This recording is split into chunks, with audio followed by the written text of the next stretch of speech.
আসসালামু আলাইকুম বাবা। এই যে সালাম দাও, সালাম দাও সবাই, সালাম দাও। আমরা আসছি এখন মণিপুরা কাঠের ব্রিজে। মণিপুরা কবে কাঠের ব্রিজ হলে জানি না, যে আমি আর বাবা আসছি ঘুরতে। আসো।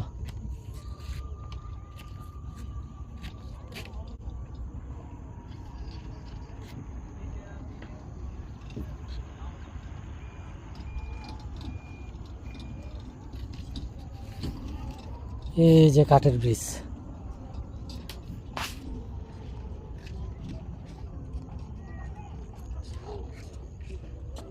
বসো।